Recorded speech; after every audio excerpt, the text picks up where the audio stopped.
अक्सर इंडिया में जब छोटे बच्चों को ओवरलोड किया जाता है तो उनके आसपास के लोग, इवन पेरेंट्स भी ये कहना शुरू कर देते हैं कि तो बहुत छोटा है, इस पे इतना प्रेशर देना ठीक नहीं है। अगर आप भी ऐसा सोचते हैं तो इस बच्ची के बारे में सुनो। इस बच्ची का नाम है ली यी। 5 साल की छोटी सी बच्ची एक टेबल टेनिस प्लेयर है, चाइना से बिलोंग करती है और एक सोशल मीडिया सेंसेशन है और इनफैक्ट इसे लाखों लोग फॉलो भी करते हैं। पर सवाल यह है कि इतनी छोटी सी उम्र में इतना सब कुछ उसने अचीव कैसे किया। तो मैं आपको बताता हूं। इसके माँ बाप ये चाहते थे कि वो टेबल टेनिस प्लेयर बने, इसके लिए उसकी ट्रेनिंग शुरू की।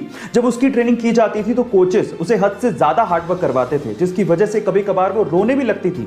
लेकिन कभी भी उसके माँ बाप ने और कोचेस ने उसे इमोशनल सपोर्ट दिया ही नहीं, क्योंकि वो जानते थे कि इमोशनल सपोर्ट देने से वो वीक हो जाएगी। और आज उस बच्ची को देख के कोई भी कह सकता है कि वो फ्यूचर में एक टेबल टेनिस स्टार बनेगी। गाइस, आप लोग याद रखिए कि कुछ पाने के लिए कुछ खोना पड़ता है, इसलिए डू वर्क हार्ड। अक्सर दिल टूट जाने पर लोग गम में डूब जाते हैं और अपनी जिंदगी बर्बाद कर लेते हैं। लेकिन देहरादून के दिव्यांशु ने अपने आप को और लोगों को इस गम से बचाने के लिए एक रेस्टोरेंट खोल डाला, जिसका नाम भी बड़ा ही दिलचस्प रखा है। नाम है दिल टूटा आशिक चाय वाला। गाइस, दिव्यांशु 21 साल के हैं और अपनी हाई स्कूल गर्लफ्रेंड से ब्रेकअप के बाद लगातार 6 महीने तक वो डिप्रेशन में रहे। लेकिन उसके बाद उन्होंने हिम्मत जुटाई और अपने आप को मूव ऑन करने की सोची और उसके बाद उन्होंने इस रेस्टोरेंट की शुरुआत की। वो ये चाहते हैं कि इस रेस्टोरेंट के थ्रू लोग इस गम को भुला दें और ब्रेकअप को सेलिब्रेट करें। आपको ये कॉन्सेप्ट कैसा लगा चैट सेक्शन में जरूर लिखिएगा। गाइस, प्रॉब्लम्स किसकी लाइफ में नहीं आती, सबकी लाइफ में आती हैं, लेकिन उनको फेस करने के तरीके की वजह से कोई आसमान पर है तो कोई जमीन पर, कोई अंबानी है तो कोई कुछ भी नहीं। चलो मैं इसको एक सिंपल एग्जांपल से समझाता हूं, जरा ध्यान से समझिएगा। क्या आपको पता है कि जब बारिश होती है तो जहां एक और सारे पक्षी अपने छिपने की जगह ढूंढ रहे होते हैं, वहीं पे बाज बादलों के ऊपर चला जाता है। अब देखिए, प्रॉब्लम सबके लिए सेम थी, लेकिन उसको सोल्व करने का नजरिया या तरीका अलग अलग था और इसी वजह से बाज को किंग ऑफ बर्ड्स कहा जाता है।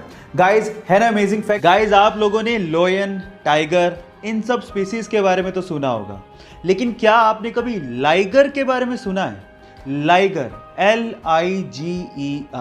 अब आप लोग कहोगे कि ये क्या है। डोंट वरी, मैं आपको बताता हूं। जब एक मेल लोयन और एक फीमेल टाइगर आपस में क्रॉस ब्रीडिंग करते हैं तो उससे जो ब्रीड पैदा होती है उसे लाइगर कहते हैं।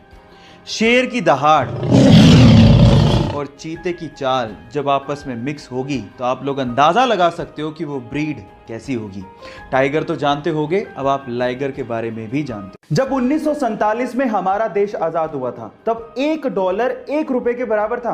तो अचानक से ऐसा क्या हो गया कि आज $1 लगभग 73 रुपए के बराबर है। रुपया इतना गिर क्यों गया? तो चलिए आज इस वीडियो में मैं आपको बताता हूं। इसके लगभग 3 कारण हैं। पहला कारण, जब देश हमारा आजाद हुआ था तो बंटवारे के बाद देश को चलाने के लिए विदेशी कर्ज लिया गया था, ये पहली वजह थी।